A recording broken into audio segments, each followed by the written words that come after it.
meus amigos, Lula nem chegou aos Estados Unidos e o cenário já foi armado contra ele. Trump partiu para cima da JBS e Flávio Bolsonaro se antecipou na articulação. O que era para ser um encontro virou um verdadeiro campo minado. E a pergunta já não é mais se vai ter algum problema, mas sim o tamanho do estrago que Lula encontrará quando chegar às terras de Tio Sam. E não para por aí. No vídeo de hoje, além de mostrar os pormenores dessa treta internacional maravilhosa, eu quero mostrar a nova manobra da esquerda para tentar atrapalhar a campanha de Flávio Bolsonaro e falhar miseravelmente. A nova palhaçada do TSE com o meu, o seu, o nosso dinheiro e também o sapo cachaceiro, Lula, com o microfone na mão, mais uma vez falando barbaridades. Não se preocupem que eu pouparei vocês da voz dele. Mas se você já gostou da pauta, me ajude a espalhar essas informações.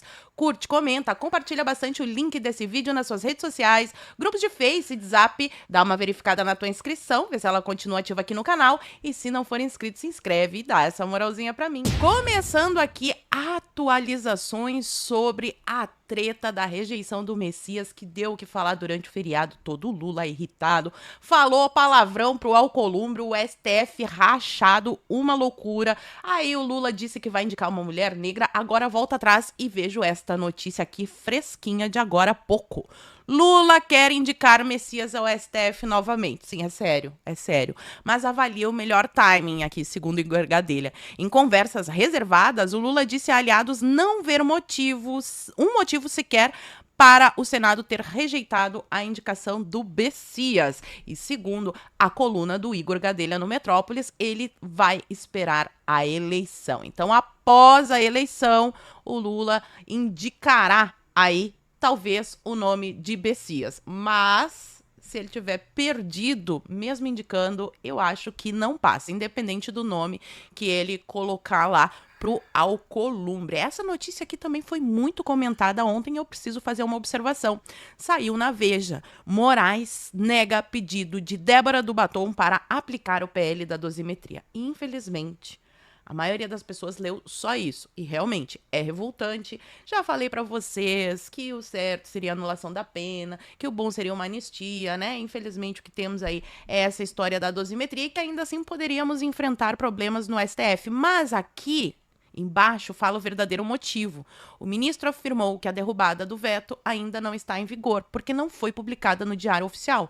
O Alcolumbre precisa publicar esse PL da dosimetria no Diário Oficial para que ele tenha validade. Agora fica a pergunta, será que o Moraes será tão rápido depois da publicação do PL da dosimetria no Diário Oficial? Será que ele vai julgar rapidinho também? Porque os pedidos, pelo que eu sei, não param de chegar. Estarei acompanhando e, claro, trazendo as novidades para vocês. Também acontece hoje no Conselho de Ética da Câmara dos Deputados o julgamento sobre a suspensão de Marcel Van Hatten, Marcos Polon e o Zé Trovão. Lembra daquele episódio onde os deputados ocuparam a mesa da presidência da Câmara, fizeram ali uma paralisação dos trabalhos, exigindo que se votasse a anistia que foi prometida, toda aquela lenga-lenga? Pois então, hoje, tá aqui a postagem do Marcelo, é um grande dia. Obrigado pelo apoio de todos. Vamos enterrar esse processo injusto contra nós hoje no Conselho de Ética. Estarei acompanhando, torcendo para que realmente o processo seja enterrado e amanhã eu trago as novidades dessa treta para vocês. Vamos à palhaçada do TSE, porque isso daqui, meus amigos, quando eu vi,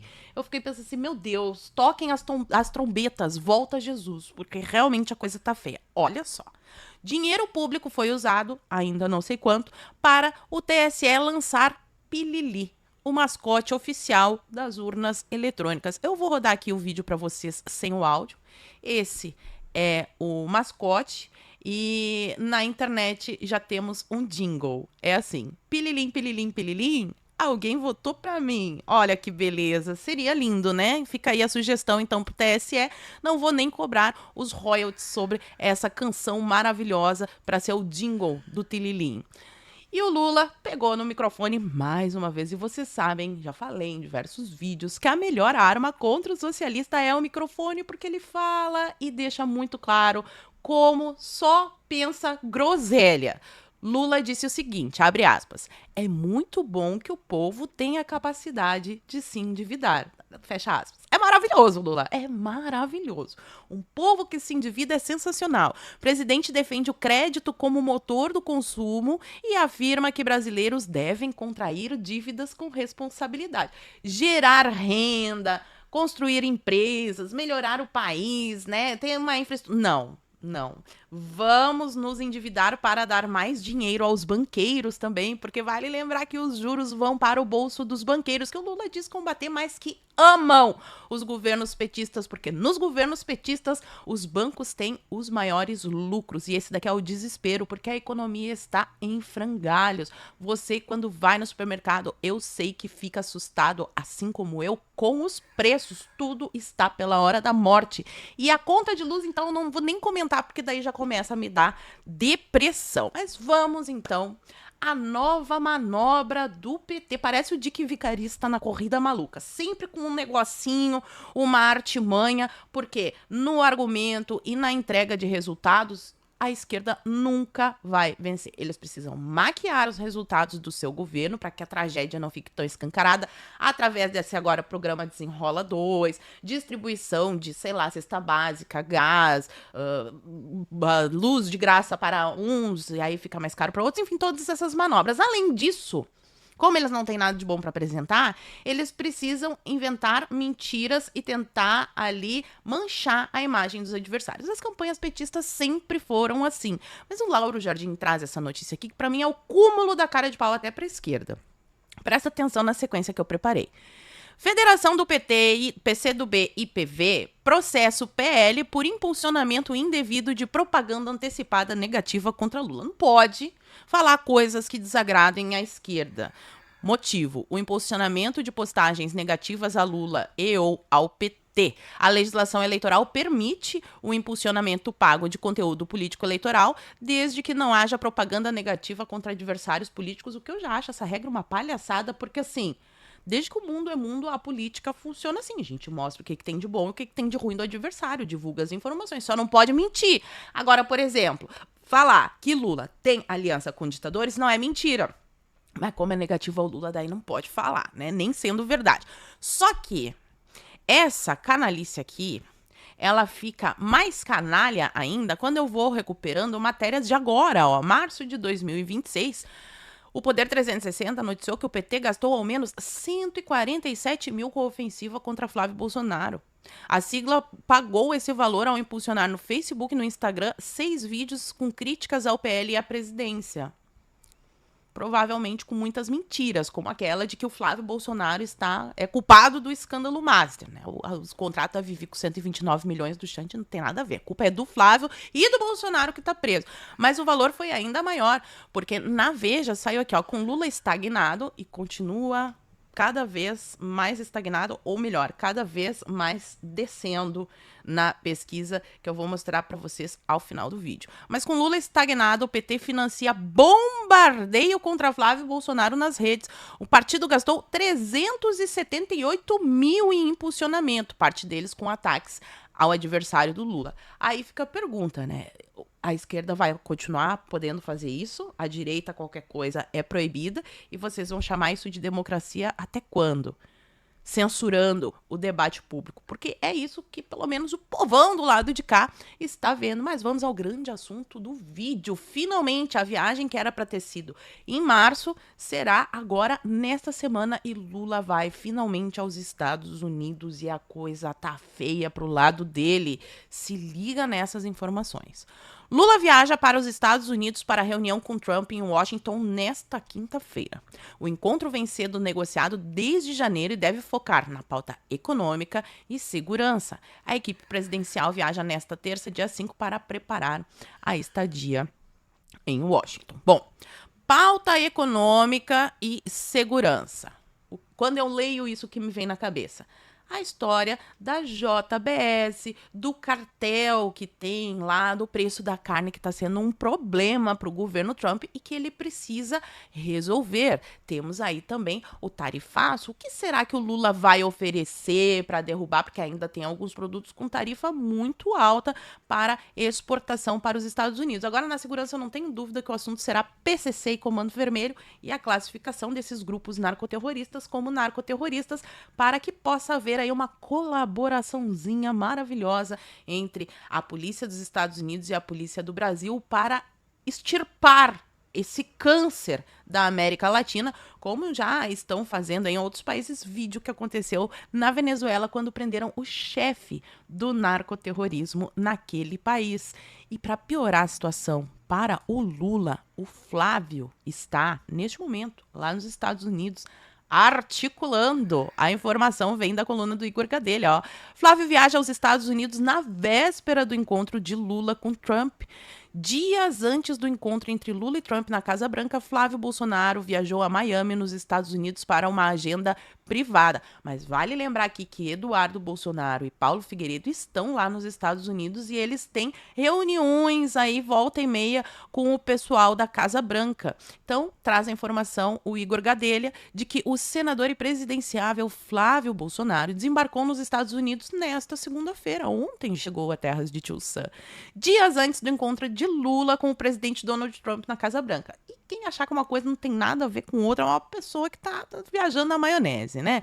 Segundo apurou a coluna, o Flávio viajou para Miami no domingo, logo após participar de um culto na Igreja Assembleia de Deus Vitória em Cristo do pastor Silas Malafaia. Aliás, esse culto repercutiu bastante, as imagens do Flávio circularam, só que o Flávio não vai ao culto somente na época de eleição, igual a Manuela Dávila, Maria do Rosário. Ele é um cristão, né? Mas vamos continuar aqui na notícia.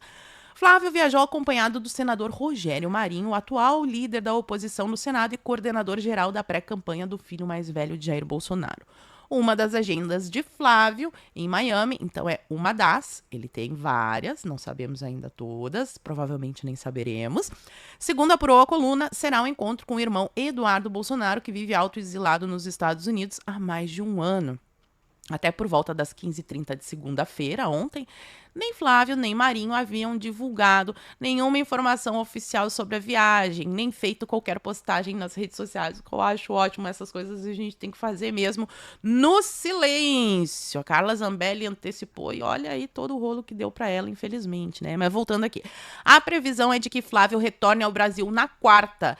Trata-se do mesmo dia em que Lula embarcará rumo a Washington para encontrar com Trump na quinta-feira. Meus amigos, já não é mais uma questão de será que o Lula vai ter algum problema? A equipe dele tá falando por aí que espera não ter nenhuma armadilha, que tudo seja perfeito. Mas assim, a minha dúvida não é se vai ter, é o tamanho do estrago que ele vai encontrar, porque junta essa viagem aqui do Flávio com essa notícia que saiu ontem, um anúncio oficial do governo dos Estados Unidos diretaço na JBS. Estados Unidos lançam ofensiva contra a JBS, subsidiária da Mafrig, e mais duas empresas por suposto cartel. E esse já é um assunto que quem acompanha aqui o canal já sabe há algum tempo que estamos monitorando. O Trump tem muito interesse nisso, porque parece que o preço da carne está sendo um problemaço para ele. A prioridade econômica da Casa Branca é o combate à inflação, especialmente na carne bovina, diz Navarro, arquiteto de guerra tarifária de Trump. Procurada, JBS e a MBRF afirmaram que não iriam comentar. O que acontece? O governo dos Estados Unidos anunciou nesta segunda-feira, ontem, dia 4, uma ampla investida contra os 4 maiores processadores de carnes que operam nos Estados Unidos e entre eles aí JBS. Meus amigos, quem acompanha a política sabe que a JBS só é o que é porque ela é praticamente uma empresa estatal, só que com uma carinha ali de privada, né? Porque o que foi de dinheiro do pagador de impostos brasileiro no fiofó dos irmãos Batista é um negócio impressionante, impressionante.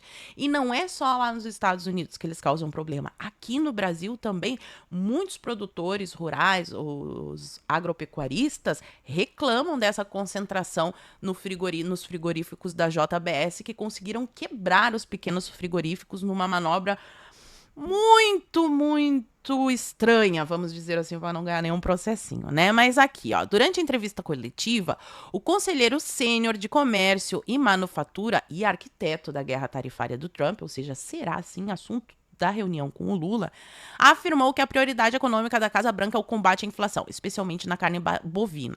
Navarro afirmou que o nível de concentração de 85% convida a um conluio e criticou a influência estrangeira na cadeia de suprimentos. O que acontece? Essas empresas concentram 85% do abate de carne bovina e distribuição nos Estados Unidos, gente. Então, quem produz o gado fica sem opção praticamente. Ou vende para eles no preço que eles determinam, ou fica sem ter para quem vender a mercadoria. E com eles tendo 85% da demanda concentrada, eles podem combinar entre si um preço mais alto do que o que seria se tivesse ali verdadeiramente uma livre concorrência. E, de novo, fica o meu alerta. Não é só nos Estados Unidos que isso acontece. Aqui no Brasil também. Talvez a gente estivesse pagando muito mais barato pela carne, não fosse esse câncer da JBS. Dando sequência aqui no vídeo, estou quase chegando no final, eu fiquei surpresa, porque a Erika Hilton tem um sistema de monitoramento de fake news. Não ela, mas vocês vão entender, ó, porque eu vi só a notícia que a justiça nega a suspensão de programa bancado por emenda de Erika Hilton. Qual que é esse programa? Um programa de monitoramento de fake news. Fake news, vocês sabem, né? Verdades que incomodam a esquerda. Verdades que incomodam a Erika Hilton. Provavelmente, aquela derrubada de perfis que a AGU do Messias fez, incluindo a Madeleine Laxo, que até pouco tempo atrás estava batendo palminha para censura, né? Eu preciso fazer essa observação. Deve ter vindo daqui, ó. Ela tem uma rede de monitoramento de fake news contra a população LGTB, pago com uma emenda. Vamos ver aqui o valor dessa emenda. Então, teve uma ONG, a ONG Mátria, no dia 30 de abril entrou com esse pedido, mas a juíza negou. No despacho ao qual a coluna teve acesso, a magistrada nega a concessão de liminar e pede para a justiça ouvir o governo e a Aliança Nacional LGBTI, responsável por desenvolver o programa. Então tá aí, né? O dinheiro do pagador de impostos sendo usado para monitorar as notícias que a Erika Hilton não gosta, basicamente. Mas vamos terminar o vídeo com mais uma notícia boa. Apesar de todos os pesares das pesquisas que já falamos diversas vezes, eles sempre tendem a errar para melhorar a imagem da esquerda. Então, assim, provavelmente isso aqui é o melhor que eles podem fazer. Na minha opinião, a coisa tá ainda mais favorável para o Flávio, mas temos aí uma nova pesquisa. O que diz essa nova pesquisa da Real Time Big Data sobre a disputa entre Lula e Flávio Bolsonaro? O senador aparece numericamente à frente em eventual embate direto, segundo o novo levantamento. Cada vez melhor aí o Flávio Bolsonaro. Aí eles tentam no primeiro turno diversos cenários, um com Ciro Gomes, outro sem o Ciro Gomes, mas o que nos interessa é o segundo turno. Lula teria 43% e Flávio 44%. Tá apertado? Com certeza. Mas apesar dos pesares da pesquisa que eu falei, nós também temos Flávio Bolsonaro começando sua pré-campanha apenas em dezembro foi, né, do ano passado. Então, agora é que ele vai começar a ganhar tração e fechar mesmo as alianças. E eu não tenho dúvidas de que esse placar aqui tende a ficar cada vez mais favorável para o meu amigo Flávio. Mas eu quero saber de vocês. O que vocês acham? Será que o Lula vai quebrar a cara? Teremos, será?